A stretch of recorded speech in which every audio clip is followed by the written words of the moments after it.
Election commission officials ಅಂದರೆ ಅಧಿಕಾರಿಗಳು seize ಮಾಡಿದ್ದಾರೆ. ಕಾನ್ಸಂಟ್ರೇಟ್ ಲಿಮಿಟ್ ಅಲ್ಲಿ ಚೆಕ್ ಪೋಸ್ಟ್ ಅಲ್ಲಿ 2 ಕೋಟಿ ರೂಪಾಯಿ ಬಿಜೆಪಿಯವರು ಸಾಗಾಣಿಕೆ ಮಾಡ್ತಾ ಇದ್ದಂತಹ ಹಣ ಸಿಕ್ಕಿಬಿದ್ದಿದೆ. ಈ ಹಣ ಎಲೆಕ್ಷನ್ ಕಮಿಷನ್ ನ ಪ್ರತಿನಿಧಿಗಳು ಇದನ್ನ ಇನ್ಕಮ್ ಟ್ಯಾಕ್ಸ್ ಅವರ ಗಮನಕ್ಕೂ ಸಹ ತಂದಿದ್ದಾರೆ. ಈ ಸಂದರ್ಭದಲ್ಲಿ ಅತ್ಯಂತ ಬಹಳ ಆಸಕ್ತಿಯನ್ನ ತೋರಿಸಿದಂತ ಇನ್ಕಮ್ ಟ್ಯಾಕ್ಸ್ ಅಫಿಷಿಯಲ್ಸ್ ಬಹಳ ಶರವೇಗದಲ್ಲಿ ಲೈಟ್ನಿಂಗ್ ಸ್ಪೀಡ್ ಅಲ್ಲಿ ಕೆಲಸ ಮಾಡಿದ್ದಾರೆ. ಏನಂತ ಹೇಳಿದ್ರೆ ಬಿಜೆಪಿ ಅವರಿಂದ ಒಂದು ಪತ್ರ ತಗೊಂಡಿದ್ದಾರೆ. ನಾವು ಮಾರ್ಚ್ 23ನೇ ತಾರೀಕು, ಮಾರ್ಚ್ 27ನೇ ತಾರೀಕು ಬ್ಯಾಂಕಿಂದ, ಕೆನರಾ ಬ್ಯಾಂಕಿಂದ 5 ಕೋಟಿ ರೂಪಾಯಿ ಹಣವನ್ನ ವಿಡ್ರಾ ಮಾಡಿದ್ವಿ. ಮಾರ್ಚ್ 27ರಿಂದ ಇಲ್ಲಿವರೆಗೂ 5 ಕೋಟಿ ರೂಪಾಯಿಯಲ್ಲಿ 1 ಪೈಸಾನು ನಾವು ಖರ್ಚು ಮಾಡಿಲ್ಲ. ಮಾರ್ಚ್ 27ನೇ ತಾರೀಕಿಂದ ಇಲ್ಲಿವರೆಗೂ ಬಿಜೆಪಿಯವರು ಸ್ಟೇಟ್ ಅಲ್ಲಿ ಏನು ಎಲೆಕ್ಷನ್ ಕೆಲಸನೇ ಮಾಡಿಲ್ಲ, ಏನು ಕ್ಯಾಂಪೇನೇ ಮಾಡಿಲ್ಲ, 1 ರೂಪಾಯಿ ಖರ್ಚಾಗಿಲ್ಲ. ಮೋದಿಯವರು ಬಂದೋಗಿಲ್ಲ, ಅಮಿತ್ ಶಾ ಅವರು ಬಂದೋಗಿಲ್ಲ. ರಾಜ್ಯದಲ್ಲಿ ಯಾವ ಕ್ಷೇತ್ರದಲ್ಲಿ ಯಾವ ಬಿಜೆಪಿ ಪಕ್ಷದ ಚಟುವಟಿಕೆಯೂ ನಡೆದಿಲ್ಲ. ನಾವು ಮಾರ್ಚ್ 27ನೇ ತಾರೀಕಿಗೆ ವಿಡ್ರಾ ಮಾಡಿದಂತ 5 ಕೋಟಿ ರೂಪಾಯಿ ನಿನ್ನೆವರೆಗೂ 1 ರೂಪಾಯಿ ಖರ್ಚಾಗದೆ ನಮ್ಮ ಹತ್ರ ಹಾಗೆ ಉಳಿದ್ಬಿಟ್ಟಿದೆ.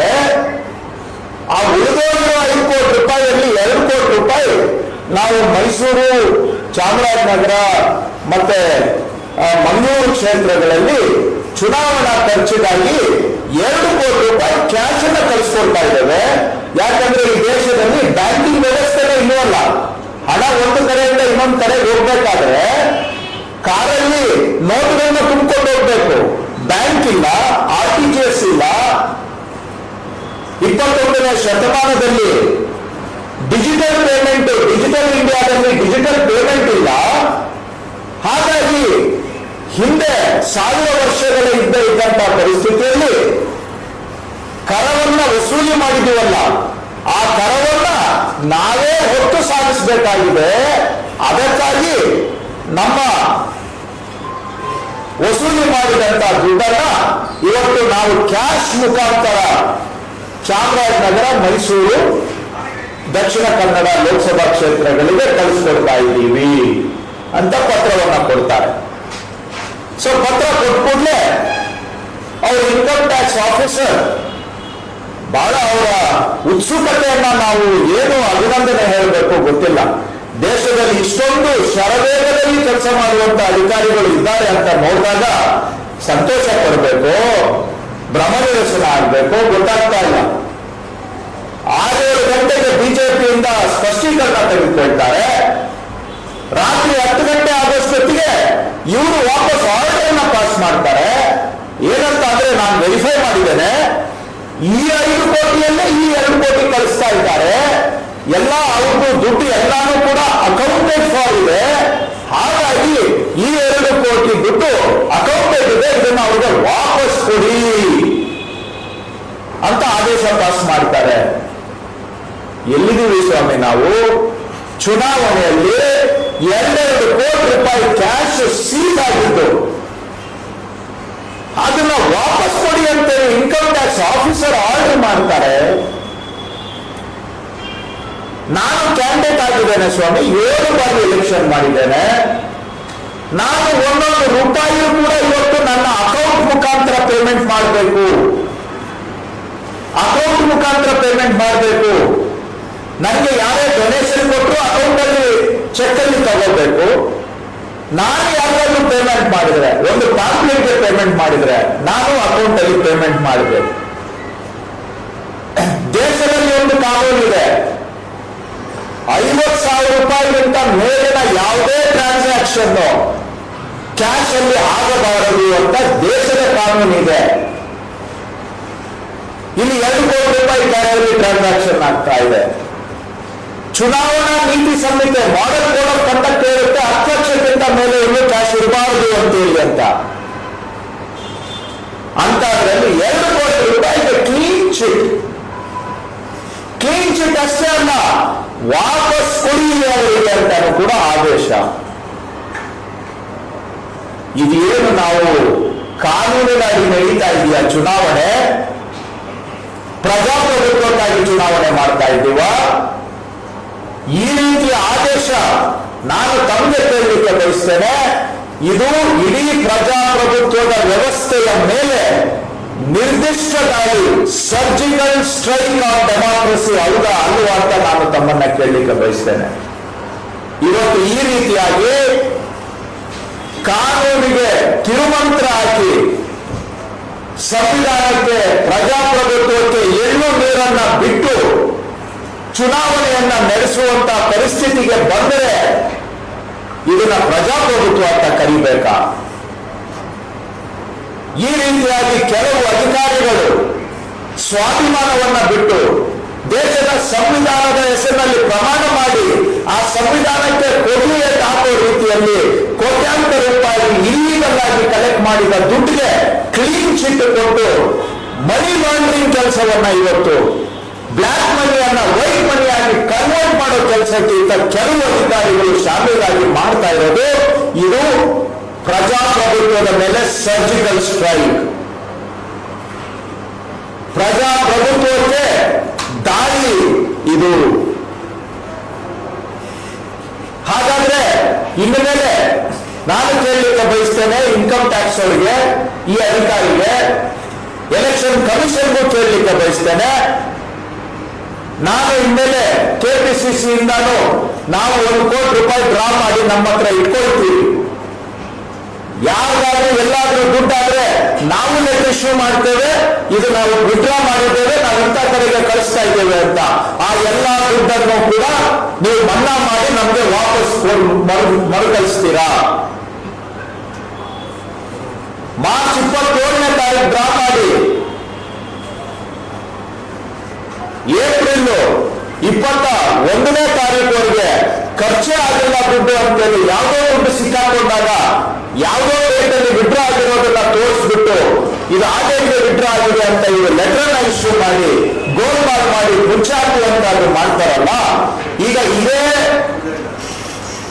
ಕಾರ್ಯವಿಧಾನ ಮೋಡಸ್ ಆಪರೆಂಡಾಯನ್ನ ನಾವು ಯೂಸ್ ಮಾಡಿದ್ರೆ ಅಲ್ಲಿಗೆ ಎಲ್ಲಿ ಸೀಸ್ ಆದ ದುಡ್ಡುಗೂ ಬೇಕಾದ್ರೆ ಯಾರಾದ್ರೂ ಒಬ್ಬರು ತಗೊಂಡು ಬಂದ್ಬಿಟ್ಟು ನಾವು ಇಂಥ ತಾರೀಕಿಗೆ ವಿಡ್ರಾ ಮಾಡಿದ್ದೇವೆ, ಈ ದುಡ್ಡು ಇವತ್ತು ಹೀಗೆ ಕಳಿಸ್ತಾ ಇದ್ದೇವೆ ಅಂತ ಲೆಟರ್ ಕೊಟ್ರೆ ಅಲ್ಲಿಗೆ ಎಲ್ಲಾ ಸೀಸರ್ ಅನ್ನು ವಾಪಸ್ ಅವರಿಗೆ ಕೊಡ್ತಾರ? ಅಲ್ಲಿಗೆ ಇಲ್ಲಿವರೆಗೂ ಸೀಸ್ ಆಗಿರೋ 106 ಕೋಟಿ ದುಡ್ಡನ್ನ ವಾಪಸ್ ಕೊಡ್ತೀರಾ? ಯಾಕಂದ್ರೆ ಅವರು ಕೂಡ ಈ ತರ ಫ್ಯಾಬ್ರಿಕೇಟೆಡ್ ಡಾಕ್ಯುಮೆಂಟ್ಸ್ ಅನ್ನ ತಯಾರು ಮಾಡಿ ಕೊಡ್ಬೋದು ಯಾರು ಬೇಕಾದ್ರೂ ಕೂಡ. ಹಾಗೂ ಇನ್ನು ಮೇಲೆ ಸೀಸ್ ಆದಂತ ದುಡ್ಡನ್ನ 4 ಗಂಟೆಯ ಒಳಗಡೆ ಶರವೇಗದಲ್ಲಿ ಲೈಟ್ನಿಂಗ್ ಸ್ಪೀಡ್ ಅಲ್ಲಿ ಯಾರಿಂದ ಸೀಸ್ ಆಗಿದೆ ಅವರಿಗೆ ವಿತಿನ್ ಅರ್ಧ ದಿನದ ಒಳಗಡೆ ವಾಪಸ್ ಕೊಡಿಸುವಷ್ಟು ಕಾರ್ಯಕ್ಷಮತೆಯನ್ನ ಎಲ್ಲಾ ಕೇಸುಗಳನ್ನು ತೋರಿಸ್ತೀರಾ? ಇದು ಇಲ್ಲೀಗಲ್ ಆದಂತ ಮನಿ ಲಾಂಡ್ರಿಂಗ್ ಅನ್ನ ಲೀಗಲ್ ಆಗಿ ಮಾಡುವ ವಿಧಾನ ಅಲ್ವಾ? ಯಾವುದೋ ಬ್ಯಾಂಕ್ ಅಲ್ಲಿ ವಿಡ್ರಾ ಆಗಿದೆ ಅಂತ ತೋರಿಸ್ಬಿಟ್ಟು ಎಲ್ಲಿ ಯಾವ ದುಡ್ಡು ಸಿಕ್ಕಾಕೊಂಡ್ರೆ 106 ಕೋಟಿ ಕಳಿಸ್ತಾ ಇರೋದು, ದಿನ ಕಳಿಸ್ತಾ ಇರೋದು, ಯಾವ್ದಾರ ಸಿಕ್ಕಾಕೊಂಡ್ರೆ ಅಲ್ಲಿ ಒಂದು ಡಾಕ್ಯುಮೆಂಟ್ ಕೊಟ್ಬಿಡೋದು, ನೋಡಿ ಇಂಥ ತಾರೀಕು ವಿಡ್ರಾ ಮಾಡಿದ್ದೀವಿ ಅಂತ. ಅಲ್ಲಿಗೆ ದೇಶಕ್ಕೆ ಹೊಸ ಮನಿ ಲಾಂಡ್ರಿಂಗ್ ವ್ಯವಸ್ಥೆಯನ್ನ ಇವರು ಪರಿಚಯ ಮಾಡಿಕೊಡ್ತಾ ಇದ್ದಾರ. ಇದಕ್ಕೆ ನಾವು ಪ್ರಜಾಪ್ರಭುತ್ವ ಅಂತ ಕರೆಯೋದು? ಇದೇನ ಪಾರದರ್ಶಕ ಚುನಾವಣೆ? ಇದೇನ ನಿಷ್ಪಕ್ಷಪಾತವಾದಂತಹ ಚುನಾವಣೆ? ಈ ರೀತಿಯಾಗಿ ಅಧಿಕಾರಿಗಳನ್ನ ದುರುಪಯೋಗ ಮಾಡಿಕೊಂಡು ಇಡೀ ವ್ಯವಸ್ಥೆಗೆ, ಇಡೀ ದೇಶಕ್ಕೆ ಕೆಟ್ಟ ಹೆಸರು ಬರ್ತಕ್ಕಂಥ ರೀತಿಯಲ್ಲಿ, ಇಡೀ ವ್ಯವಸ್ಥೆಗೆ ಅವಮಾನ ತರ್ತಕ್ಕಂಥ ರೀತಿಯಲ್ಲಿ ಯಾವ ಟಿ.ಎನ್. ಶೇಷನ್ ಅವರು ಈ ಚುನಾವಣೆಗಳಿಗೆ ಒಂದು ಮಹತ್ವವನ್ನು ತಂದುಕೊಟ್ರು, ಅವರಿಗೆ ಎಲ್ಲೋ ನೀರು ಬಿಟ್ಟು ತಿಲಾಂಜಲಿ ಹೇಳ್ತಕ್ಕಂಥ ರೀತಿಯಲ್ಲಿ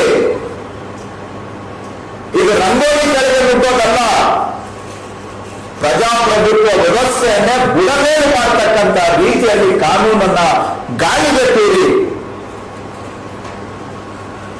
ಪ್ರಜಾಪ್ರಭುತ್ವದಲ್ಲಿ ಮಾಡ್ತಾ ಇರ್ತಕ್ಕಂಥ ನಿರ್ದಿಷ್ಟ ದಾಳಿ ಹೌದಾ ಅಲ್ಲವಾ? ನಾನು ಈ ಒಂದು ಎಲೆಕ್ಷನ್ ಕಮಿಷನ್ ಅವರಿಗೆ ಏನಾದರೂ ಅವರಿಗೆ ನಿಷ್ಪಕ್ಷಪಾತವಾಗಿ ಪಾರದರ್ಶಕವಾಗಿ ಎಲ್ಲರಿಗೂ ಸಮಾನ ಅವಕಾಶ ಕೊಡ್ತಕ್ಕಂತಹ ಚುನಾವಣೆ ಮಾಡಬೇಕಾದ್ರೆ, ಲೆವೆಲ್ ಪ್ಲೇಯಿಂಗ್ ಫೀಲ್ಡ್ ಇರಬೇಕಾದ್ರೆ ಇದನ್ನ ಎನ್ಕ್ವೈರಿ ಮಾಡಬೇಕು. ಇದನ್ನ ಹೇಗೆ ಇಷ್ಟು ಶರವೇಗದಲ್ಲಿ ಕೆಲವೇ ಗಂಟೆಗಳಲ್ಲಿ 2 ಕೋಟಿ ರೂಪಾಯಿ ಸೀಸ್ ಆಗಿದ್ದನ್ನ ಯಾವುದೋ ಲೆಕ್ಕಾಕ ಮಕ್ಕಿ ಅಂತೇಳಿ ಯಾವುದೋ ಕೆಲಸದ ಭಾರತ ಪೇಪರ್ಗಳನ್ನ ತಗೊಂಡು ಅದರ ಆಧಾರದ ಮೇಲೆ ಆರ್ಡರ್ ಪಾಸ್ ಮಾಡುವಂತಹ ಪ್ರಕರಣ ಏನಿದೆ, ಸೀಸ್ ಆಗಿದ್ದಂತ 2 ಕೋಟಿಯನ್ನ ವಾಪಸ್ ಕೊಟ್ಟು ಇಡೀ ಪ್ರಕರಣವನ್ನೇ ಮುಚ್ಚಿ ಹಾಕುವಂತ ಪ್ರಕರಣ ಏನಿದೆ, ಹಾಗೂ ಭವಿಷ್ಯದಲ್ಲಿ ಯಾರದೇ ಪಾರ್ಟಿ ಇರಬಹುದು, ಯಾರದೇ ಅಭ್ಯರ್ಥಿ ಇರಬಹುದು, ಈ ರೀತಿಯಾಗಿ ಕಳ್ಳ ದುಡ್ಡನ್ನ ಸಿಕ್ಕಾಕೊಂಡು ತಪ್ಪಿಸ್ಕೊಳ್ಳಲಿಕ್ಕೆ ಹೊಸ ದಾರಿಯನ್ನ ತೋರಿಸಿಕೊಟ್ಟಂತ ಇನ್ಕಮ್ ಟ್ಯಾಕ್ಸ್ ಅಧಿಕಾರಿಯ ನಡೆ ಏನಿದೆ, ಇದರ ಬಗ್ಗೆ ತನಿಖೆ ಮಾಡಬೇಕು ಅಂತೇಳಿ ನಾನು ಚುನಾವಣಾ ಆಯೋಗಕ್ಕೆ ಒತ್ತಾಯ ಮಾಡ್ತೇನೆ ಕಾಂಗ್ರೆಸ್ ಪಕ್ಷದ ಪರವಾಗಿ. ಮತ್ತು ಇದೇನಾದ್ರೂ ಆಗಲಿಲ್ಲ ಅಂತ ಹೇಳಿದ್ರೆ ನಾಳೆ ಯಥೇಚ್ಛವಾಗಿ ಹಣದ ಹೊಳೆ ಹರಿಯಲಿಕ್ಕೆ ಇದೇ ಒಂದು ಹೊಸ ದಾರಿಯನ್ನ ಇವತ್ತು ತೋರಿಸಿಕೊಟ್ಟಿದ್ದಾರೆ. ಆ ಎಲೆಕ್ಟೋರಲ್ ಬಾಂಡ್ ಮುಖಾಂತರ ಮಾಡಿರುವ ದೇಶದ ಇತಿಹಾಸದಲ್ಲಿ ಅತಿ ದೊಡ್ಡ ಹಗರಣ ಈಗ ಇನ್ನೊಂದು ಹೊಸ ರೀತಿಯನ್ನ ಹುಟ್ಟಾಕಿದ್ದಾರೆ ಬಿಜೆಪಿಯವರು. ಹಾಗಾದ್ರೆ ಬ್ಲಾಕ್ ಮನಿಯಲ್ಲಿ ತಗೊಂಡ್ಬಂದು ಬ್ಲಾಕ್ ಮನಿಯನ್ನ ಲೀಗಲ್ ಮಾಡುವಂತ ವಿಧಾನ ಇದು. ಯಾರು ಎಲ್ಲಿ ಸಿಕ್ಕಾಕೊಂಡ್ರು ಪರವಾಗಿಲ್ಲ, 100 ಕೋಟಿ ಟ್ರಾನ್ಸಾಕ್ಷನ್ ಆಗ್ಬೋದು, ಸಿಕ್ಕಾಕೊಂಡು ಸ್ವಲ್ಪ ದುಡ್ಡಿಗೆ ಯಾವುದೋ ಒಂದು ಪತ್ರ ಕೊಟ್ಬಿಟ್ರೆ ಅಲ್ಲಿ ಎಲ್ಲ legalise, white wash, money laundering, washing machine. ಈಗ ಇವರು 3 ಅಭ್ಯರ್ಥಿಗಳ ಕ್ಷೇತ್ರಕ್ಕೆ ಅಂತ ಹೇಳಿದ್ದಾರೆ. ನಾನು ಸುಮ್ಮನೆ ನೋಡ್ತಾ ಇದ್ದೆ, ಚಾಮರಾಜನಗರದಲ್ಲಿ ಅಭ್ಯರ್ಥಿ ಬಿಜೆಪಿ ಅವರು ಈಗಾಗಲೇ 67 ಕೋಟಿ ಖರ್ಚಾಗಿದೆ ಅಂತ ಅವರು ಚುನಾವಣಾ ಆಯೋಗಕ್ಕೆ ಆಗಿರುವ ಖರ್ಚಿನ ವರದಿಯನ್ನ ಕೊಟ್ಟಿದ್ದಾರೆ. 67 ಲಕ್ಷ ಕೋಟಿ ಅಂತ ಹೇಳಿದ್ನ, ಕ್ಷಮಿಸಬೇಕು. ಈಗಾಗಲೇ ಚಾಮರಾಜನಗರದ ಬಿಜೆಪಿ ಲೋಕಸಭಾ ಅಭ್ಯರ್ಥಿಗಳು 67 ಲಕ್ಷ ರೂಪಾಯಿ ಖರ್ಚು ಆಗಿದೆ ಅಂತೇಳಿ ಲೆಕ್ಕ ಕೊಟ್ಟಿದ್ದಾರೆ.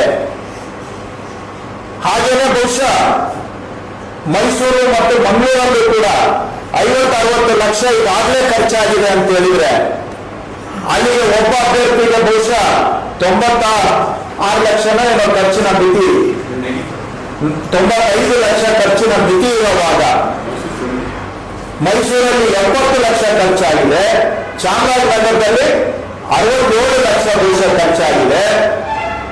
ಇವೆರಡು ಸೇರಿಸಿದ್ರೆ 157 ಲಕ್ಷ ಖರ್ಚಾಯಿತು. 57 ಲಕ್ಷ, ಸೊ 147 ಲಕ್ಷ ಖರ್ಚಾಗಿದೆ. 3 ಅಭ್ಯರ್ಥಿಗಳು ಸೇರಿಸಿದ್ರೆ ಅವರಿಗೆ ಬರೋದೇ 285 ಲಕ್ಷದ ಖರ್ಚಿನ ಮಿತಿ. ಆ 285 ಲಕ್ಷ ಖರ್ಚಿನ ಮಿತಿಯಲ್ಲಿ ಬಹುಶಃ ಈಗಾಗಲೇ 2 ಕೋಟಿ ಖರ್ಚಾಗಿದೆ.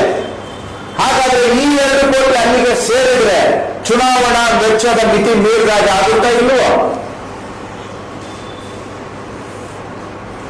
ಇದನ್ನ ಇನ್ಕಮ್ ಟ್ಯಾಕ್ಸ್ ಆಫೀಸರ್ ಎಕ್ಸಾಮಿನ್ ಮಾಡಿದ್ರ? ಮಾರ್ಚ್ 27ನೇ ತಾರೀಕು ವಿಡ್ರಾ ಆದಾಗಿಂದ ಇವತ್ತುವರೆಗೆ ಏನೂ ಖರ್ಚೇ ಮಾಡಿಲ್ವಾ ನೀವು ದುಡ್ಡನ್ನ ಅಂತ ಕೇಳಿದ್ರ? ಯಾವುದನ್ನು ವೆರಿಫೈ ಮಾಡಿದೆ, ಯಾರಿಗೋಸ್ಕರ ಖರ್ಚಾಗ್ತಾ ಇದೆ, ಅವರು ಈ ಖರ್ಚಿಗೆ ಎಲಿಜಿಬಲ್ ಇದ್ದಾರಾ ಅನ್ನೋದನ್ನು ವೆರಿಫೈ ಮಾಡಿದೆ. ಇವತ್ತು ಕಾನೂನಿಗೆ, ದೇಶದ ಚುನಾವಣಾ ವ್ಯವಸ್ಥೆಗೆ ಕೊಡ್ಲಿಯೇಟನ್ನು ಹಾಕುವಂತ ಕೆಲಸ ಬಿಜೆಪಿಯವರು ಮತ್ತು ಅವರ ಪ್ರಾಯೋಗಿಕ ಅಧಿಕಾರಿಗಳು ಮಾಡ್ತಾ ಇರೋದು ದುರಂತ. ಇದು ಪ್ರಜಾಪ್ರಭುತ್ವಕ್ಕೆ ದುರಂತ. ಈಗಲಾದರೂ ಚುನಾವಣಾ ಆಯೋಗಗಳು ಎಚ್ಚೆತ್ತುಕೊಂಡು ಈ ಎಲ್ಲ ಆಯಾಮಗಳಲ್ಲಿ ಇದನ್ನ ತನಿಖೆ ಮಾಡಿ ನಾಳೆ ದಿನ ಆಗಬಹುದಾದಂತಹ ಹಗಲು ದರೋಡೆಗೆ ಕಡಿವಾಣ ಹಾಕಬೇಕು. ಯಾರೇ ಪಕ್ಷದವರು ಇದನ್ನ ಮಾಡಿದ್ರು ತಪ್ಪು. ಈಗ ಇವ್ರು ಮಾಡಿದ್ ಸರಿಯಾದ್ರೆ ನಾಳೆ ನಾವು ಕಾಂಗ್ರೆಸ್ನವರು ಈ ತರ ಲೀಗಲೈಸ್ಡ್ ಇಲ್ಲಿಗಲ್ ಕೆಲಸ ಮಾಡಬಹುದಾಗಾದ್ರೆ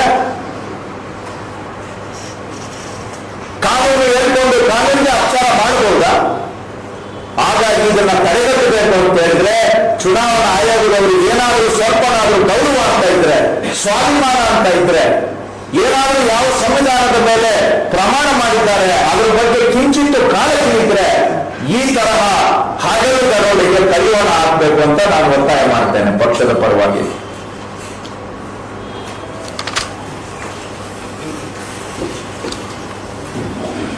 ಏನಾದರೂ ಪ್ರಶ್ನೆಗಳಿದ್ರೆ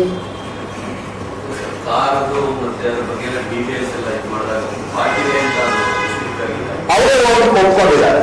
ಅವರು ನಮ್ಗೆ ಇರೋ ಮಾಹಿತಿ ಇನ್ಕಮ್ ಟ್ಯಾಕ್ಸ್ ಅವರು ಪಾಸ್ ಮಾಡಿದ್ದಾರೆ ಆಫೀಸರು. ಅದರಲ್ಲಿ ಹೇಳ್ತಾರೆ ಅವರು ಯಾರು ಸೀಸ್ ಆಗಿದ್ದು by person by name Shri Venkatesh Prasad ಅವರೇ ಕ್ಲೇಮ್ ಮಾಡಿದ್ರು ಇದು ಬಿಜೆಪಿಗೆ ಸೇರಿದ ಹಣ ಅಂತೇಳಿ ಅಂತ.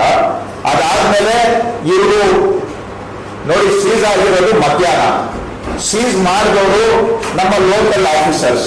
ಯಾಕಂದ್ರೆ ನಾಕಾಬಂದಿಯಲ್ಲಿರೋದು ಲೋಕಲ್ ಆಫೀಸರ್ಸ್. ಸೀಸ್ ಆದ್ಮೇಲೆ ಅವರು ಇನ್ಕಮ್ ಟ್ಯಾಕ್ಸ್ ನವರಿಗೆ ಇನ್ಫಾರ್ಮ್ ಮಾಡ್ತಾರೆ.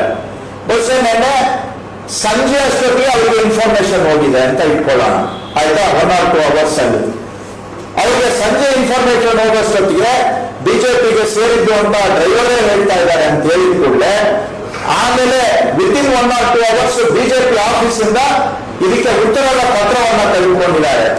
ಅದಕ್ಕೆ ಅವರು ಅಂಬೇಡ್ಕರ್ ಅನ್ನೋರು ಉತ್ತರ ಕೊಟ್ಟಿದ್ದಾರೆ ಬಿಜೆಪಿ ಕಚೇರಿಯಿಂದ.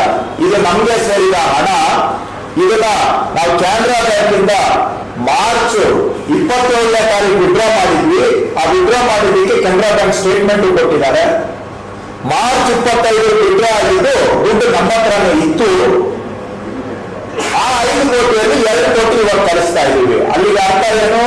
ಮಾರ್ಚ್ 27ರಿಂದ ಏನು ಕ್ಯಾಶ್ ಎಕ್ಸ್ಪೆಂಡಿಚರ್ ಆಗಿಲ್ಲ. ಇವತ್ತು ಇದು ಕ್ಯಾಶ್ ಅಲ್ಲದೆ ಅವ್ರ ಹತ್ರ ಇನ್ನೂ ಒಂದು 3,91,00,000 ಕ್ಯಾಶ್ ಹಾಗೆ ಉಳಿದಿದೆಯಂತೆ. ಇದನ್ನ ನಾವು ನಂಬಬೇಕು. ಅವರು ಆಫೀಸ್ ಸೆಕ್ರೆಟರಿ ಅಂತ ಬರ್ಕೊಟ್ಟಿದ್ದಾರೆ ಇಲ್ಲಿ ಆರ್ಡರ್ ಅಲ್ಲಿ.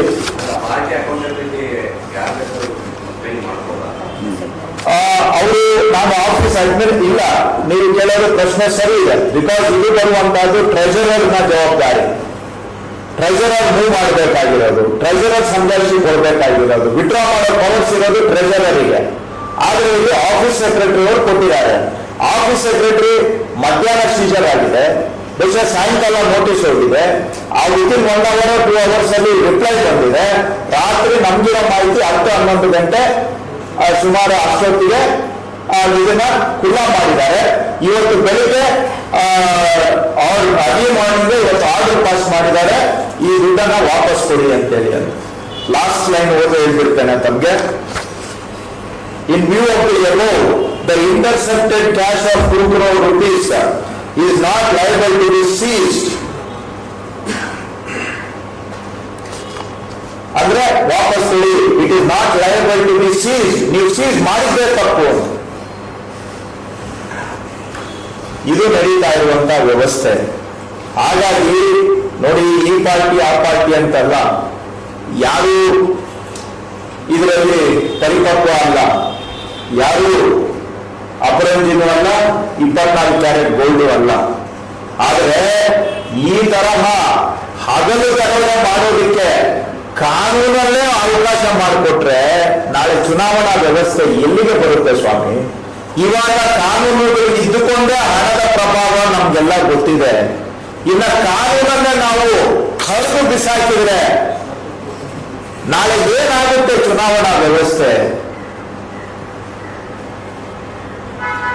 ಇಡೀ ಚುನಾವಣಾ ಕಾನೂನನ್ನ ಕಸದ ಬುಟ್ಟಿಗೆ ಹಾಕಿದ್ರೆ ಚುನಾವಣೆಗಳಲ್ಲಿ ಏನಾದರೂ ನವಶೇಷವಾದರೂ ಅದಕ್ಕೆ ಅರ್ಥ ಉಳಿಯುತ್ತಾ ಅನ್ನೋದನ್ನ ದಯವಿಟ್ಟು ತಾವು ಕೂಡ ಯೋಚನೆ ಮಾಡಿ. ನಾವು ಪಕ್ಷದ ವತಿಯಿಂದ ಕೊಡ್ತೇವೆ, ಆದ್ರೆ ನಿಮ್ಮ ಮುಖಾಂತರ ನಾನು ಡಿಮ್ಯಾಂಡ್ ಮಾಡ್ತಾ ಇದ್ದೇನೆ, ತತ್ಕ್ಷಣ ಅವರು ಇದನ್ನ ಸುವಮೋಟೋ ಎನ್ಕ್ವೈರಿ ಮಾಡಬೇಕು. ಯಾಕಂದ್ರೆ ಇದು ನಮ್ಮ ಕಾಂಗ್ರೆಸ್ ಪಾರ್ಟಿ ಒಂದಲ್ಲ, it is about the sanctity of election process. ಚುನಾವಣಾ ಪ್ರಕ್ರಿಯೆಯ ಮೂಲಭೂತ ಪಾವಿತ್ರ್ಯತೆಯ ಪ್ರಶ್ನೆ ಆಗಿರೋದ್ರಿಂದ ಏನಾದರೂ ಚುನಾವಣಾ ವ್ಯವಸ್ಥೆ ಮೇಲೆ ಅಲ್ಪ ಸ್ವಲ್ಪನಾದರೂ ನಂಬಿಕೆ ಇರಬೇಕು. ಎಲೆಕ್ಟೋರಲ್ ಬಾಂಡ್ ಬಂದ ಮೇಲೆ ಹೋಗಿದೆ, ಯಾವಾಗ ಕೇಜ್ರಿವಾಲ್ನ ಜೈಲಿಗೆ ಹಾಕಿದ್ರು, ಯಾವಾಗ ಕೇಜ್ರಿವಾಲ್ನ ಜೈಲಿಗೆ ಹಾಕಿದ್ರು, ಜಾರ್ಖಂಡ್ ಸಿಎಂ ಸೊರೇನ್ ಅವರನ್ನ ಜೈಲಿಗೆ ಹಾಕಿದ್ರು, ಯಾವಾಗ ನಿರಂತರವಾಗಿ ಆಪೋಸಿಷನ್ ಪಾರ್ಟಿ ಲೀಡರ್ಸ್ ಮೇಲೆ ಸರ್ಜಿಕಲ್ ಸ್ಟ್ರೈಕ್ಗಳನ್ನ ಮಾಡಿ ಇಡಿ, ಐಟಿ, ಸಿಬಿಐಗಳನ್ನ ದುರುಪಯೋಗ ಮಾಡಿ ಕಾಂಗ್ರೆಸ್ನ ಬ್ಯಾಂಕ್ ಅಕೌಂಟ್ಗಳನ್ನ ಫ್ರೀಸ್ ಮಾಡಿದ್ರು, ಆವತ್ತೇ ಚುನಾವಣಾ ಪಾವಿತ್ರ್ಯತೆಗೆ ದೊಡ್ಡ ಕೊಡಲಿಯನ್ನ ಕೊಟ್ಟಿದ್ದಾರೆ. ಇನ್ನ ಮುಂದೆ ಹೋಗಿ ಉಳಿದಿರೋ ಅಲ್ಪ ಸ್ವಲ್ಪನೂ ಕೂಡ ನಿರ್ನಾಮ ಮಾಡಾಕಿದ್ರೆ ಯಾತಕ್ಕೋಸ್ಕರ ಎಲೆಕ್ಷನ್ ಮಾಡಬೇಕು? ಈ ರೀತಿಯಾಗಿ ಫ್ರಾಡ್ಯುಲೆಂಟ್ ಎಲೆಕ್ಷನ್ ಮಾಡೋದಕ್ಕಿಂತ ಬಹುಶಃ ಬಿಜೆಪಿ ಅವರು ಮುಂದೆ ಎಲೆಕ್ಷನ್ ಮಾಡ್ತಾರ ಅನ್ನೋ ಅನುಮಾನನೇ ಉದ್ಭವ ಆಗುತ್ತೆ. ಇದನ್ನು ಗಮನಿಸಬೇಕು. ನಾನು ಆಗ್ಲೇ ಹೇಳಿದೆ, ಕ್ಯಾಂಡಿಡೇಟ್ ಎವ್ರಿ ಟ್ರಾನ್ಸಾಕ್ಷನ್ ಚೆಕ್ ಅಲ್ಲಿ ಇರಬೇಕು ಅಂತ. ಕರೆಕ್ಷನ್ ಅಪ್ ಟು ಕೆಲವು ಎಕ್ಸ್ಪೆನ್ಸಸ್ 20,000 ರೂಪಾಯಿವರೆಗೆ ಕ್ಯಾಶ್ ಅಲ್ಲಿ ಮಾಡಬಹುದು. ಎನಿಥಿಂಗ್ ಮೋರ್ ದನ್ 20,000 ರೂಪಾಯಿ ಇದ್ರೆ ಅದು ಚೆಕ್ ಅಲ್ಲೇ ಮಾಡಬೇಕು. This is election commission direction. ಇವರು ಏನಾದರೂ ಮೈಸೂರಿಗೆ ಕೊಡ್ಬೇಕಾಗಿದ್ರೆ ನಾನು ತಮಗೆ ಕೇಳೋ ಪ್ರಶ್ನೆ, ಮೈಸೂರು ಕ್ಯಾಂಡಿಡೇಟ್, ಚಾಮರಾಜನಗರ ಕ್ಯಾಂಡಿಡೇಟ್, ಅಥವಾ ಮಂಗಳೂರು ಕ್ಯಾಂಡಿಡೇಟ್, ಅಥವಾ ಮೈಸೂರಿನ ಅವರ ಜಿಲ್ಲಾ ಘಟಕ, ಚಾಮರಾಜನಗರದ ಜಿಲ್ಲಾ ಘಟಕ, ಅಥವಾ ಮಂಗಳೂರಿನ ಜಿಲ್ಲಾ ಘಟಕ, ಅವರಿಗೆ ಹಣ ಕೊಡಬೇಕಾದ್ರೆ ಅವ್ರಿಗೆ ಬ್ಯಾಂಕ್ ಅಕೌಂಟ್ ಇಲ್ವಾ? ಬ್ಯಾಂಕ್ ಟ್ರಾನ್ಸಾಕ್ಷನ್ ಮಾಡಕ್ ಆಗ್ತಿರ್ಲಿಲ್ವಾ? ಕ್ಯಾಶ್ ಅನ್ನು ಎತ್ಕೊಂಡು ಹೋಗೋ ಅನಿವಾರ್ಯತೆ ಏನಿತ್ತು? RTGS ಮಾಡಿದ್ರೆ ಅರ್ಧ ಗಂಟೆಯಲ್ಲಿ ಅಲ್ಲಿ ತಲುಪುತ್ತದೆ. ನೀವು ಈ ಹಣವನ್ನು ಹೊತ್ಕೊಂಡು ಹೋಗ್ತಾ ಇದೀವಿ ಅಂತ ಚುನಾವಣಾ ಆಯೋಗಕ್ಕೆ ಮೊದಲೇ ಸೂಚನೆಯನ್ನ ಕೊಟ್ಟಿದ್ರಾ? ನೋಟಿಸ್ ಕೊಟ್ಟಿದ್ರಾ? ಸಿಕ್ಕಾಕೊಂಡ ಮೇಲೆ ಪತ್ರ ಕೊಡ್ತಿರಲ್ಲ, ಮೊದಲೇ ಡಿಕ್ಲೇರ್ ಮಾಡಿದ್ರ? 2 ಕೋಟಿ ರೂಪಾಯಿ ಹಣ ಸಾಗಾಣಿಕೆ, ಮನಿ ಲಾಂಡ್ರಿಂಗ್ ಅವಶ್ಯಕತೆ ಅರಿವು ಏನಿತ್ತು? ಇದು ನಿಜವಾಗಿ ಬ್ಯಾಂಕ್ನ ದುಡ್ಡಾಗಿದ್ರೆ, ನಿಮ್ಮ ಪಕ್ಷದ ಅಧಿಕೃತ ದುಡ್ಡಾಗಿದ್ದರೆ, ಲೀಗಲ್ ಮನಿ ಆಗಿದ್ರೆ ಬ್ಯಾಂಕ್ ಮುಖಾಂತರ ಯಾಕೆ ವರ್ಗಾವಣೆ ಮಾಡಲಿಲ್ಲ? ಕ್ಯಾಂಡಿಡೇಟ್ ಅಕೌಂಟ್ಗೆ ಕೊಡಬೇಕು. ಯಾಕಂದ್ರೆ ಎವ್ರಿ ಕ್ಯಾಂಡಿಡೇಟ್ ಎಲೆಕ್ಷನ್ ಅಕೌಂಟ್ ಮಾಡೋದು ಮ್ಯಾಂಡೇಟರಿ. ಆ ಲೋಕಸಭಾ ಕ್ಷೇತ್ರದ ಎಲ್ಲಾ ಚುನಾವಣಾ ಖರ್ಚುಗಳು ಆ ಅಕೌಂಟ್ ಮುಖಾಂತರನೇ ಭರಿಸಬೇಕು ಅನ್ನೋ ಕಾನೂನಿದೆ. ನಾನು ಅಭ್ಯರ್ಥಿ ಆಗಿರೋದ್ರಿಂದ ನನಗೆ ಗೊತ್ತಿದೆ. ನಾನು ಅಕೌಂಟ್ ಮುಖಾಂತರ ರಿಸೀವ್ ಮಾಡಬೇಕು, ಅಕೌಂಟ್ ಮುಖಾಂತರನೇ ಪೇ ಮಾಡಬೇಕು. ಆ ಕಾನೂನು ಇದ್ರೂ ಕೂಡ ಇನ್ಕಮ್ ಟ್ಯಾಕ್ಸ್ ಅಧಿಕಾರಿಗೆ, ಬಹುಶಃ ಅವರು IRS ಅಧಿಕಾರಿ ಅನ್ಕೊಳ್ತೇನೆ, ಅಷ್ಟು ಕಾಮನ್ ಸೆನ್ಸ್ ಇಲ್ವಾ ಇವರಿಗೆ?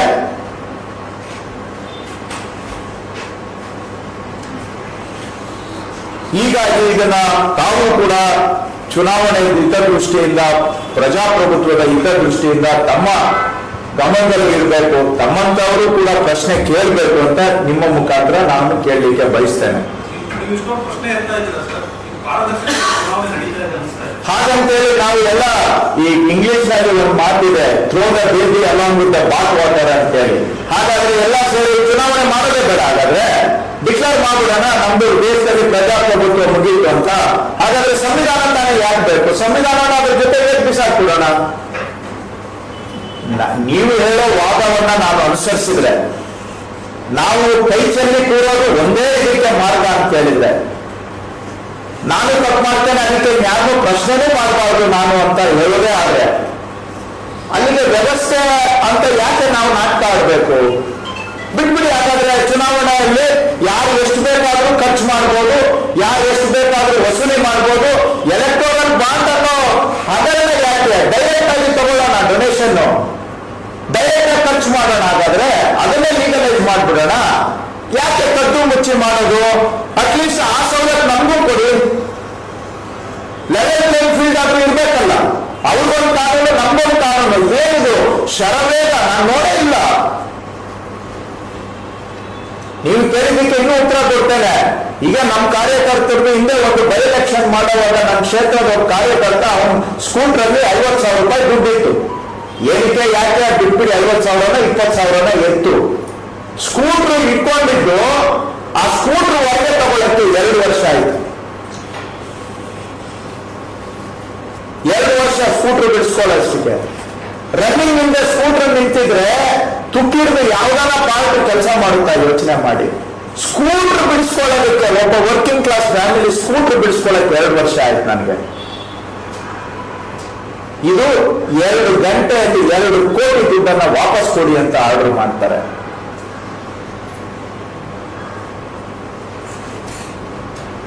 ಎಲ್ಲಿಂದ ಬಂತು ಈ ಲೈಟ್ನಿಂಗ್ ಸ್ಪೀಡು? ಸರ್ಕಾರದ ವ್ಯವಸ್ಥೆ ಈ ತರ ಶರವೇಗದಲ್ಲಿ ಕೆಲಸ ಮಾಡಿಬಿಟ್ರೆ ದೇಶ 21ನೇ ಶತಮಾನ ಅಲ್ಲ 22ನೇ ಶತಮಾನಕ್ಕೆ ಈಗಲೇ ಹೋಗ್ಬಿಟ್ಟಿರ್ತಾ ಇದ್ವಿ ನಾವು. ಹಾಗಾಗಿ ಈ ವಿಷಯಗಳನ್ನ ತಾವು ಕೂಡ ಅವಲೋಕನ ಮಾಡಿ ಅಂತ ಮತ್ತೊಮ್ಮೆ ಮನೆ ಕೆಲಸ ಮಾಡ್ತಾ ಇದ್ದಾರೆ ಸರ್ ಚುನಾವಣಾಧಿಕಾರಿಗಳು. ಯಾಕಂದ್ರೆ ಮೊನ್ನೆ ಯಶವಂತಪುರದಲ್ಲಿ ಬಿಜೆಪಿ ಕಾರ್ಯಕರ್ತರೆಲ್ಲ ವೋಟರ್ ಐಡಿಗಳನ್ನು ಕಲೆಕ್ಟ್ ಮಾಡ್ತಾ ಇದ್ರು. ದೂರು ಕೊಟ್ಟರು FIR ಕೂಡ ಆಗಲಿಲ್ಲ. ಕೋರ್ಟ್ ಇಂದ ಡೈರೆಕ್ಷನ್ ಮಾಡಿಸಿ FIR ಪರಿಸ್ಥಿತಿ ಬಂದಿದೆ. ಅಧಿಕಾರಿಗಳು ಕೂಡ ನೋಡಿ, ಎಲ್ಲ ಅಧಿಕಾರಿಗಳು ಪಕ್ಷಪಾತಿಗಳು ಅಂತ ನಾನು ಹೇಳಲಿಕ್ಕೆ ಹೋಗೋದಿಲ್ಲ. ಯಾಕಂದ್ರೆ ಸುಮಾರು ನಾವು ಸಾರಾ ಸಗಟಾಗಿ ಎಲ್ಲರನ್ನೂ ಕೂಡ ದೂಷಣೆ ಮಾಡೋದು ತಪ್ಪಾಗುತ್ತೆ. ಒಳ್ಳೆ ಕೆಲಸ ಸಂವಿಧಾನ ನಿಷ್ಠೆಯಿಂದ ಕೆಲಸ ಮಾಡೋ ಅಧಿಕಾರಿಗಳಿಗೆ ಅಪಚಾರ ಮಾಡಬೇಕಾಗುತ್ತೆ. ಆದರೆ ಬಿಜೆಪಿಯವರು ಕೆಲವು ಅಧಿಕಾರಿಗಳ ಮೇಲೆ ಇಲ್ಲ ಸಲ್ಲದ ಒತ್ತಡಗಳನ್ನ ತಂದು ಇಡೀ ವ್ಯವಸ್ಥೆಗೆ ಇಡೀ ದೇಶಕ್ಕೆ ಕೆಟ್ಟ ಹೆಸರು ತರ್ತಾ ಇದ್ದಾರೆ, ಪ್ರಜಾಪ್ರಭುತ್ವವನ್ನು ಹಾಳು ಮಾಡ್ತಾ ಇದ್ದಾರೆ. ಇವತ್ತು ನೀವು ಎಲೆಕ್ಟೋರಲ್ ಬಾಂಡ್ ಮುಖಾಂತರ ಆಗಿರೋ ಹಗರಣಗಳೇ ನೋಡಿ. ಈ ದೇಶದ ಇತಿಹಾಸದಲ್ಲೇ ದೊಡ್ಡ ಹಗರಣ ಅಂತ ಅನೇಕರು ಉಲ್ಲೇಖ ಮಾಡಿದ್ದಾರೆ. ನಿನ್ನೆ ಪ್ರಶಾಂತ್ ಭೂಷಣ್ ಅವರು ಕೂಡ ಬೆಂಗಳೂರಿಗೆ ಬಂದು ಅದೇ ಮಾತನ್ನ ಹೇಳಿದ್ದಾರೆ. ಆಮೇಲೆ ಈಗ ಅವರು ಪ್ರಶಾಂತ್ ಭೂಷಣ್ ಅವರೇ ನಿನ್ನೆ ಉದಾಹರಣೆ ಕೊಟ್ಟಿದ್ದಾರೆ. ಅರವಿಂದ್ ಫಾರ್ಮಾ ಅಂತೇಳಿ ಈಡಿನವರು ಆ ಶರತ್ ಚಂದ್ರ ಅನ್ನೋರೇ ಇಡೀ ಅಬಕಾರಿ ಹಗರಣ ಎಕ್ಸೈಸ್ ಸ್ಕ್ಯಾಮ್ ನ ಕಿಂಗ್ ಪಿನ್ ಶರತ್ ಚಂದ್ರ ಅಂತ ಅವರೇ ಚಾರ್ಜ್ ಶೀಟ್ ಅಲ್ಲಿ ನೇಮ್ ಮಾಡಿದ್ದಾರೆ. ಯಾರು ಮಾಡಿರೋದು? ಈಡಿನವರೇ ಚಾರ್ಜ್ ಮಾಡಿದ್ದಾರೆ. ಚಾರ್ಜ್ ಶೀಟ್ ಅಲ್ಲಿ ಕಿಂಗ್ ಪಿನ್ ಅಂತ ಇವ್ರ ಮೇಲೆ ಚಾರ್ಜ್ ಶೀಟ್ ಆಗಿದೆ. ಆ ಶರತ್ ಚಂದ್ರ ಇವತ್ತು ರಾಜಾರೋಷವಾಗಿ ಓಡಾಡ್ತಾ ಇದ್ದಾನೆ. ಯಾಕೆ ಓಡಾಡ್ತಾ ಇದ್ದಾನೆ? ಎಲೆಕ್ಟೋರಲ್ ಬಾಂಡ್ ಮುಖಾಂತರ 5 ಕೋಟಿ ಫಸ್ಟ್ ಕೊಟ್ಟ, ಅದಾದ್ಮೇಲೆ ಇನ್ನ 5 ಕೋಟಿ ಕೊಟ್ಟ, ಅದಾದ್ಮೇಲೆ ಮತ್ತೆ 50 ಕೋಟಿ ಕೊಟ್ಟ. ಒಟ್ಟು 60 ಕೋಟಿ ರೂಪಾಯಿ ಎಲೆಕ್ಟೋರಲ್ ಬಾಂಡ್ ಮುಖಾಂತರ ಶರತ್ ಚಂದ್ರ ಅರವಿಂದ್ ಫಾರ್ಮಾದವರು ಬಿಜೆಪಿಗೆ ಡೊನೇಷನ್ ಕೊಟ್ಟರು. ಅವ್ರು ಇವತ್ತು ರಾಜಾರೋಷವಾಗಿ ಓಡಾಡ್ತಾ ಇದ್ದಾನೆ. ಯಾರ ಮೇಲೆ ಸಾಕ್ಷಿ ಇಲ್ಲ, ಪುರಾವೆ ಇಲ್ಲ ಅಂತಹ ಅರವಿಂದ್ ಕೇಜ್ರಿವಾಲ್ ಮತ್ತೆ ಸಿಸೋಡಿಯಾ ಜೈಲು ಒಳಗಡೆ ಇದ್ದಾರೆ. ಯಾರನ್ನ ಇವರೇ ಕಿಂಗ್ ಪಿನ್ ಅಂತ ನಾನು ಹೇಳ್ತಾ ಇಲ್ಲ, ಅವರ ಚಾರ್ಜ್ ಶೀಟ್ ಅಲ್ಲಿ ಇವರೇ ಕಿಂಗ್ ಪಿನ್ ಅಂತ ಹೇಳ್ತಾರೆ. ಶರತ್ ಚಂದ್ರ ಅರವಿಂದ್ ಫಾರ್ಮಾ ಅವನೇ ಇವತ್ತು ಎಲೆಕ್ಟೋರಲ್ ಬಾಂಡ್ ಅಲ್ಲಿ 65 ಕೋಟಿ ಕೊಟ್ಟಿದ್ದಾನೆ, 66 ಕೋಟಿ.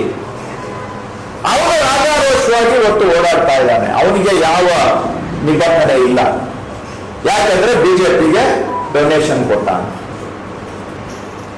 ಸೊ ಇದು ಹಾಗಂತೇಳಿ ಇದು ನಡೀತಾ ಇದೆ. ಹಾಗಂತೇಳಿ ಎಲ್ಲರನ್ನೂ ನಾವು ದೂಷಣೆ ಮಾಡಕ್ ಹೋಗೋದಿಲ್ಲ. ಒಳ್ಳೆ ಅಧಿಕಾರಿಗಳು ಇದ್ದಾರೆ.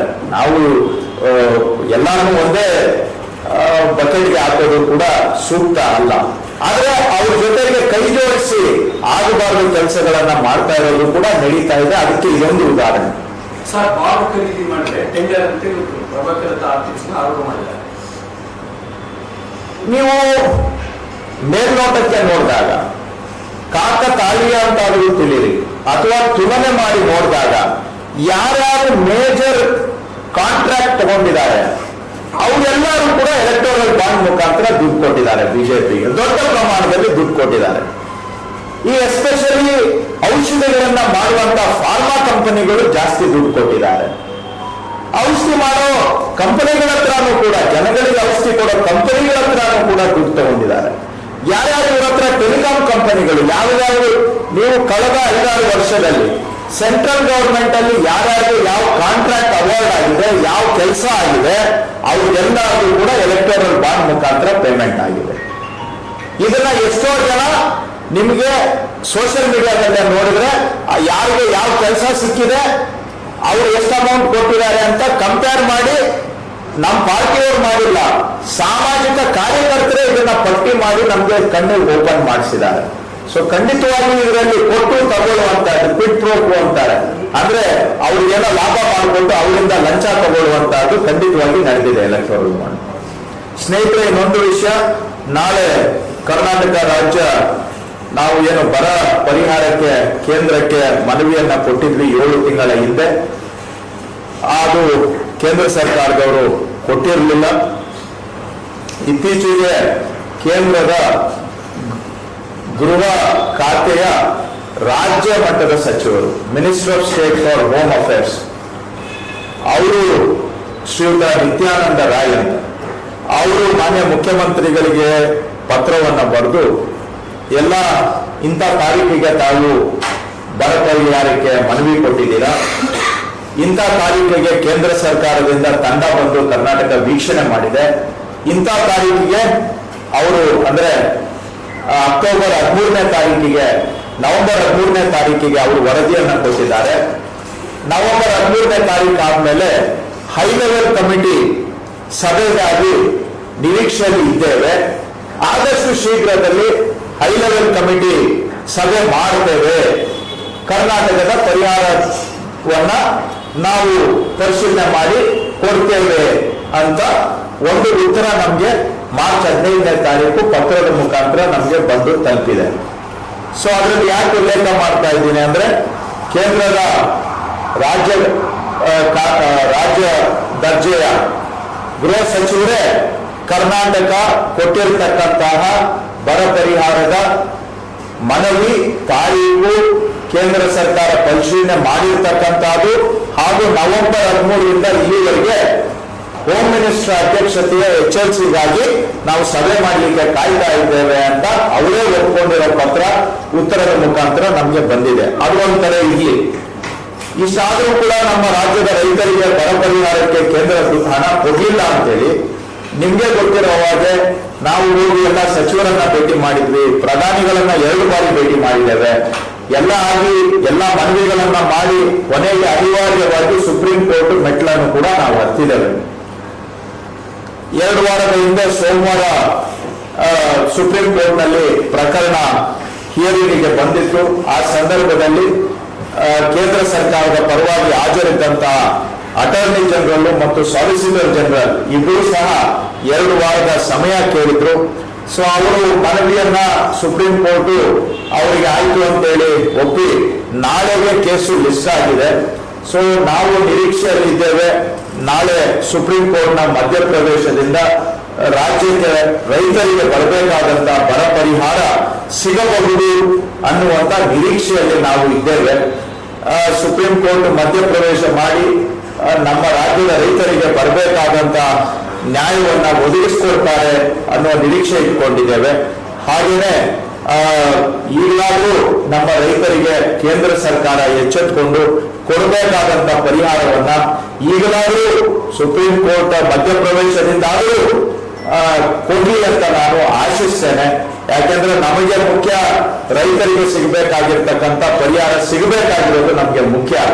ಈಗಲಾದರೂ ಅದು ಆದರೆ ನಮ್ಗೆ ಅದೇ ಒಂದು ಸಂತೋಷ, ಸಮಾಧಾನ. ಸೊ ನಾಳೆ ಕೇಸ್ ಇರೋದ್ರಿಂದ ಆ ನಿರೀಕ್ಷೆಯಿಂದ ನಾವು ಸುಪ್ರೀಂ ಕೋರ್ಟ್ನಿಂದ ನ್ಯಾಯವನ್ನ ಎದುರು ನೋಡ್ತಾ ಇದ್ದೇವೆ. ಅನುಕೂಲ ಆಗ್ಬೋದು ರಾಜ್ಯದ ರೈತರಿಗೆ ಅನ್ನುವಂತ ಆಶಾ ಮನೋಭಾವವನ್ನು ನಾವು ಇಟ್ಕೊಂಡಿದ್ದೇವೆ.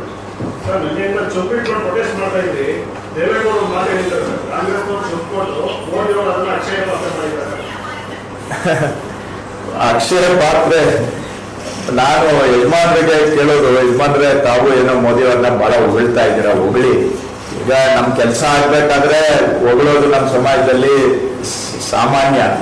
ಹಂಗೆ ಸ್ವಲ್ಪ ಹೊಗಳಿ ಮೋದಿಯವರಿಗೆ ದೊಡ್ಡ ಮನ್ಸು ಮಾಡಿ ರಾಜ್ಯದ ರೈತರಿಗೆ ಬರ್ಬೇಕಾದಂತ ಪರಿಹಾರ ಕೊಟ್ಬಿಡಿ ಸ್ವಾಮಿ, ಯಾಕೆ ರೈತರನ್ನ ಸತಾಯಿಸ್ತೀರಾ ಅಂತ ಹೇಳಿ ಅಕ್ಷಯ ಪಾತ್ರ ಒಂದು ಸ್ಯಾಂಪಲ್ ತೋರಿಸ್ಬೋದಾಗಿತ್ತಲ್ಲ ಸ್ವಾಮಿ. ನನ್ಗೆ ಮೃಷ್ಟಾನ್ನ ಭೋಜನ ಬೇಡ, ಅಕ್ಷಯ ಪಾತ್ರದಲ್ಲಿ ಒಂದು ಅವಲಕ್ಕಿನಾದ್ರು ಸುಧಾಮನ್ಗೆ ಸಿಕ್ಕದಂಗೆ ನಮ್ಮ ರೈತರಿಗೆ ಒಂಚೂರು ಅವಲಕ್ಕಿ ಕೊಡಿಸ್ಬಿಟ್ಟಿದ್ರೆ ನಾವು ಜೈ ಜೈ ಜೈ ಅಂತ ಯಜಮಾನ್ರಿಗೂ ಜೈ ಹೇಳ್ತಾ ಇದ್ವಿ, ಮೋದಿಯವ್ರಿಗೂ ಜೈ ಹೇಳ್ತಾ ಇದ್ವಲ್ಲ ಸ್ವಾಮಿ. ಯಾಕೆ ಸ್ವಾಮಿ ನಾವು ಸುಪ್ರೀಂ ಕೋರ್ಟ್ಗೆ ಹೋಗ್ಬೇಕಾಗಿ ಬಂತು? ಏನಕ್ಕೆ ನಾವು ಮೃಷ್ಟಾನ್ನ ಭೋಜನ ಕೇಳ್ತಾ ಇದೀವ, ಎದರಿಂದ ಕೇಳ್ತಾ ಇಲ್ಲ? ಸುಮ್ಮನೆ ನಿಮ್ಮ ಅಕ್ಷಯ ಪಾತ್ರ ಸ್ಯಾಂಪಲ್ ಒಂದಷ್ಟು ಅವಲಕ್ಕಿ, ಸುಧಾಮ ತಾನೆ ಕೃಷ್ಣನ್ ಫ್ರೆಂಡ್, ಸುಧಾಮನ್ಗೆ ಅವಲಕ್ಕಿ ಕೊಟ್ಟಂಗೆ ನಮ್ಗೆ ಬಡವರಿಗೆ ಸ್ವಲ್ಪ ಅವಲಕ್ಕಿನಾದ್ರೂ ಸ್ಯಾಂಪಲ್ ಕೊಟ್ಟಿದ್ರೆ ಹೌದಪ್ಪ ಟ್ರಯಲ್ ಬೇಸಿಸ್ ಅಲ್ಲಿ ಅವಲಕ್ಕಿ ಸಿಕ್ಕಿದೆ, ನಾಳೆ ಇನ್ನ ಮೇನ್ ಪಿಕ್ಚರ್ ಬಂದಾಗ ಇನ್ನ ಸೇರ್ಕೋবে ಅಂತ ಹೇಳ್ಬೋದು. ಬರೀ ಗಾಳಿಪಟ ಆರಿಸೋದೇ ಆಗ್ಬಿಟ್ರೆ ಯಾವಾಗ ಸ್ವಾಮಿ ಹೊಟ್ಟೆ ತುಂಬೋದು? ಅಕ್ಷಯ ಪಾತ್ರ ಇದೆ, ಹಾಗಾದ್ರೆ ಅಪ್ಪರ್ ಪತ್ರದಲ್ಲಿ 5,300 ಕೋಟಿ ಕೊಡ್ತೀವಿ ಅಂತೇಳಿ ಒಂದು 53 ಕೋಟಿ ಆದ್ರೂ ಕೊಡ್ಬೋದಾಗಿತ್ತಲ್ಲ. 5,300 ಕೋಟಿ ಕೊಡ್ತೀವಿ ಅಂತ ಅವರೇ ಘೋಷಣೆ ಮಾಡಿ 53 ಪೈಸಾನು ಕೊಡ್ತಿಲ್ಲ ಅಂದ್ರೆ ಅಕ್ಷಯ ಪಾತ್ರನ ಚೆಂಬ ಅದು. ಅಲ್ಲ, ನೀವು ಅವ್ರ ಪರನೇ ವಾದ ಮಾಡೋದು ನಾವೇನು ಮಾಡಕ್ ಆಗಲ್ಲ. ಏನ್ ಮಾಡೋದು ನಾವು? ಈಗ ಸೂರ್ಯನಿಗೆ ಟಾರ್ಚ್ ಹಿಡಿಬೇಕು ಅಂತ ಹೇಳಿದ್ರೆ ಹಂಗಾದ್ರೆ ಸೂರ್ಯನಿಗೆ ಟಾರ್ಚ್ ಹಿಡಿಯೋ ಕೆಲಸ ನಮ್ಮ ಕೈಲಿ ಆಗಲ್ಲ. ನಾನು ನೋಡಿ ನಿಮ್ಗೆ ದಾಖಲೆ ಕೊಟ್ಟಿದ್ದೀನಿ, ದಾಖಲೆಗಳು ನಾವು ಉಪಮುಖ್ಯಮಂತ್ರಿಗಳು ಹೋಗಿ ಲೆಟರ್ ಕೊಟ್ಟಿದ್ದೀನಿ. ಈಗ ದಾರಿ ತಪ್ಪಿಸ್ಬೇಕಂದ್ರೆ 3 ವಿಧಾನ. ನಾವು ಈಗ ರಾಜ್ಯ ಸರ್ಕಾರ, ಕೇಂದ್ರ ಸರ್ಕಾರ ತಂದೆ ತಾಯಿ ಇದ್ದಾಗೆ, ನಿಮಗೆ ತಂದೆ ಹೃದಯ ತಾಯಿ ಹೃದಯ ಇದ್ರೆ ಸುಮ್ಮನೆ ನೆಪಗಳು ಹೇಳೋದು ಬಿಟ್ಬಿಟ್ಟು ಕೂಡಿ 5,300 ಕೋಟಿಯಲ್ಲಿ 53 ಪೈಸಾ ಕೊಟ್ಟಿಲ್ಲ, ಅದನ್ನ ಅಕ್ಷಯ ಪಾತ್ರ ಅಂತೀರಾ ಸ್ವಾಮಿ ತಾವು? ಮೇಕೆದಾಟು ಯೋಜನೆಗೆ ಆಯ್ತು ಮಾಡೋಣ ಅಂತ ಮಾತ್ರ ವಸ್ತುಗಳು ಇಲ್ವಲ್ಲ, ಉದಾಹರಣ ಮಾಡೋದು ಪರ್ಮಿಷನ್ ಕೊಡ್ಸೋದು. ಯಜಮಾನ್ರಿಗೆ ನಾನು ಕೇಳ್ತೀನಿ, ಯಜಮಾನ್ರೆ ಬೆಂಗಳೂರಲ್ಲಿ ನೀರ್ ಪ್ರಾಬ್ಲಮ್ ಹೊರಟೋಗ್ತಾ ಇತ್ತಲ್ಲ ಯಜಮಾನ್ರೆ, ಮಂಡ್ಯಕ್ಕೆ ಈ ಬಾರಿ 2 ಬೆಳೆ ಇಟ್ಕೊಳ್ಳೋಷ್ಟು ನೀರು ಸಿಗ್ತಾ ಇತ್ತಲ್ಲ ಯಜಮಾನ್ರೆ, ಬೆಂಗಳೂರು ಸುತ್ತಮುತ್ತ ಇರೋ ಜನ ಎಲ್ಲ ನಿಮ್ಮ ಹೆಸರು ಹೇಳ್ಕೊಂಡು ಕಾವೇರಿ ನೀರು ಕುಡಿತಾ ಇದ್ವಲ್ಲ ಯಜಮಾನ್ರೆ, ಮೇಕೆದಾಟಿಗೆ ಹೊಗಳಿ ಗೋಪರ ಹಾಕಿ ಅಯ್ಯೋ ಸ್ವಾಮಿ ಇದು ಯಾವ್ದೋ ಮೇಕೆದಾಟಿಗೆ ಒಂದು ಪರ್ಮಿಷನ್ ಕೊಡಿ ಸ್ವಾಮಿ ಅಂತೇಳಿ ಹಿಂಗೆ ಒಂದು ಪತ್ರ ಹಿಂಗೆ ಇಟ್ಕೊಂಡು ಹೋಗಿ ಇಲ್ಲೊಂದ್ ಸ್ವಲ್ಪ ಸೈನ್ ಹಾಕಿ ಸ್ವಾಮಿ ಅಂತ ಆಶ್ ಕೊಟ್ಬಿಟ್ಟಿದ್ರೆ ನಾವು ಇವತ್ತು ಯಜಮಾನ್ರಿಗೆ ಜೈಲು ಹೇಳ್ತಾ ಇದ್ವಿ. ಯಾರಿಗೂ ಇಲ್ದಿರ ಸಮುದ್ರಕ್ಕೆ ಹೋಗ್ತಾ ಇದೆಯಲ್ಲ ಸ್ವಾಮಿ ನೀರು. ಸಮುದ್ರಕ್ಕೆ ಹೋಗಿ ಪರವಾಗಿಲ್ಲ, ಅಕ್ಷಯ ಪಾತ್ರ ಇಲ್ಲ, ನಿಮ್ಗೆ ಬರೀ ಖಾಲಿ ಚೆಂಬು. ಆ ಚೆಂಬು ಇದ್ರೆ ಏನಾದ್ರು ಒಂದು ನೀರು ಡ್ರಾಪ್ ಅನ್ನ ಇಟ್ಕೊಟ್ಟಿರುವ ಇಲ್ಲ, ಬಾರಿ ಖಾಲಿ ಚೆಂಬು. ಏನನ್ನ ಅಕ್ಷಯ ಪಾತ್ರಗೆ ಸ್ವಲ್ಪ ಟ್ರೈಲರ್ ತೋರಿಸಿ, ಸ್ವಲ್ಪ ಟ್ರೈಲರ್ ಅನ್ನ ತೋರಿಸಿ, ಸ್ಯಾಂಪಲ್ ಕೊಡಿಸಿ, ಬರೀ ಮಾತಲ್ಲೇ. ಈಗ ನಿಮ್ದು ಅವ್ರದ್ದು ಸಂಬಂಧ ಬೆಳೆದು ಎಷ್ಟು ದಿನ ಆಯ್ತು? ವರ್ಷ ಆಗ್ತಾ ಬಂತು. ಏನು ಹೊಗಳಿದ್ದು, ಇವರು ದಾರ್ಶನಿಕರು ಅಂತ ಒಬ್ಬರೇ ಹೇಳ್ತಾರೆ, ಇವರು ಹೇಳ್ತಾರೆ ವಿಶ್ವಗುರು ಅಂತ ಇನ್ನೊಬ್ರು ಹೇಳ್ತಾರೆ. ನಾವು ಓಕೆ ಪರವಾಗಿಲ್ಲ, ಇಬ್ಬರೇ ಯಜಮಾನ್ರುಗಳು. ಬಹಳ ಈ ಹೆಂಗಿದೆ ಅಂದ್ರೆ, ನಾನು ಕಾಲೇಜ್ಗೆ ಹೋದಾಗ ಯಾರನ್ನೂ ಲವ್ ಮಾಡಿರ್ಲಿಲ್ಲ, ಆದ್ರೆ ಹೊಸ ಹುಡುಗ ಹುಡುಗಿ ಲವ್ ಮಾಡಿದ್ರೆ ಏನು ಹೆಂಗೆ ಮಧುರ ಬಾಂಧವ್ಯ, ಇಂದ್ರ ಚಂದ್ರ. ಇದು ಹೊಸ ಲವ್ ಗೊತ್ತಿಲ್ಲ ಎಲ್ಲಿತ್ತು, ಆ ತರ ಮಾಡ್ಲಿ. ನಾನು ಯಾವ್ದಕ್ಕೂ ಅಸೂಯೆ ಪಡಲ್ಲ. ಏನೋ ಅದರಿಂದ ನಮ್ಮ ರಾಜ್ಯಕ್ಕೆ ಏನಾದ್ರು ಒಂದ್ ಸ್ವಲ್ಪ ಸಿಗ್ಬೋದಾಗಿತ್ತಲ್ಲ ಅಂತ ಅಷ್ಟೇ ನನ್ನ ಆಸೆ, ನಂದು ಅಲ್ಪ ಆಸೆ. ಏನೋ ಒಂದು ಮೇಕೆದಾಟು ಯೋಜನೆ, ರೈತರಿಗೆ ಪರಿಹಾರ, ನೀವು ದೊಡ್ಡ ಮನ್ಸು ಮಾಡಿ ಒಂದು ಸೈನ್ ಹಾಕಿ ಸ್ವಾಮಿ ಅಂತ ಹೇಳಿದ್ರೆ ಯಜಮಾನ್ರು ಆಗ್ತಾ ಇರ್ಲಿಲ್ವಾ? ಡಿಸೆಂಬರ್ 21ನೇ ತಾರೀಕು ಯಜಮಾನ್ರು ಮೀಟ್ ಮಾಡಿದ್ರು ಪ್ರೈಮ್ ಮಿನಿಸ್ಟರ್ಗೆ. ಯಜಮಾನ್ರನ್ನ ಕೆಳಗೆ ಕೂರಿಸ್ಬಿಟ್ಟು ಮೋದಿ ಅವರು ಮೇಲೆ ನಿಂತ್ಕೊಂಡಿದ್ರು. ಕರೆಕ್ಟಾ? ಅಷ್ಟು ಗೌರವ ಕೊಡುವಾಗ ನಮ್ಮ ಮೇಕೆದಾಟುಗೊಂದು ಸೈನ್ ಹಾಕ್ಸಕ್ ಆಗ್ತಾ ಇರ್ಲಿಲ್ವಾ? ಡಿಸೆಂಬರ್ 20ನೇ ತಾರೀಕು ಎಲೆಕ್ಷನ್ ಅನೌನ್ಸ್ ಆಗಿದ್ದು ಮಾರ್ಚ್ 16.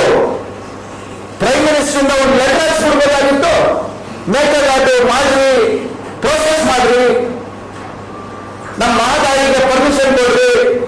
5,300 ಕೋಟಿ ಹೋಗಿ ಒಂದು 500 ಕೋಟಿ ನನ್ನ ಬಿಡುಗಡೆ ಮಾಡ್ರಿ ಅಪ್ಪರ್ ಭದ್ರಾಗೆ.